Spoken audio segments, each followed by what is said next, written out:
okeyo. Komiti mar od bura mochung' ne weche mag somo kod dwaro ni duol mochung' ne penj ma pacho ka NEC mondo mi oset penj moyiedhi ne jopuonjre 23 mano rem timo penj mar KPSEA e kaunti ma Uasin Gishu. Magi ne giwacho ka bende gijiwo duol mochung' ne puodho rang'inya mag mbalariany pacho kae mondo mi okaw okang' ne kuonde tiegruok mapok opuodhi to kata kamano tiego jopuonjre. Jojako nigi ler koya Mombasa.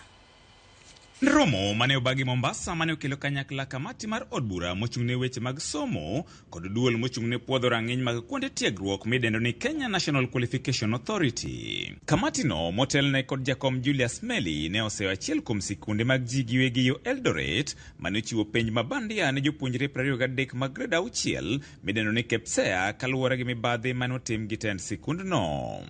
The kind of individuals who have students and they are not registered, these are the individuals who should be serving in jail.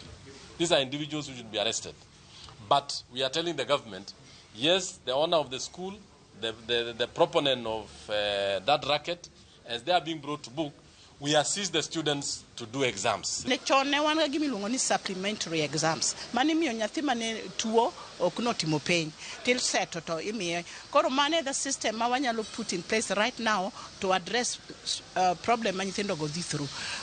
Inyalo duong jopuonj moko mondo set exams mondo nyithindo go tim penj within the next 1 month.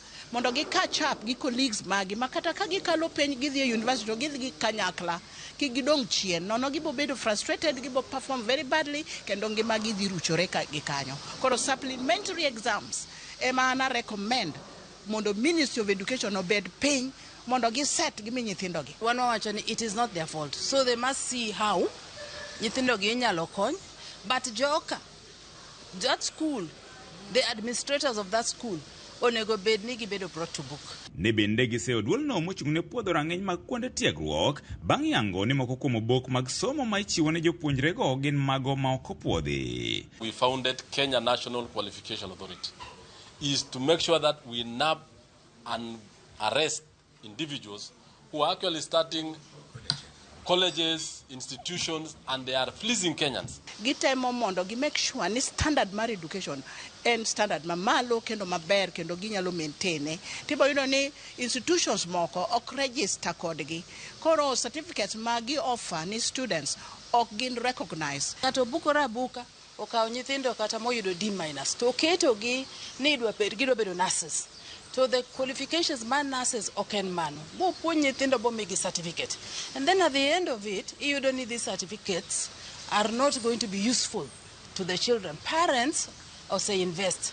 Parents also bedo misused or their money has gone to waste. Kakoring is in that certificate or can recognized.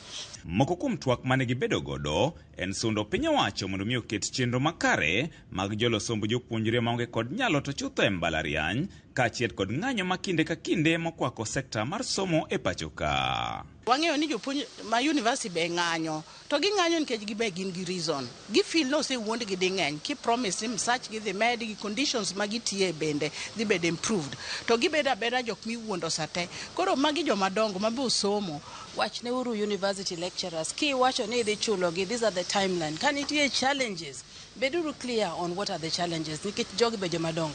They will know ni adier challenges ntiere tibro chulwa in this manner. Kata ka en staggered. Watch negini and staggered. But you see, this is not coming out. We are not coming out clear. George Aoko, Ramogi TV, Mombasa.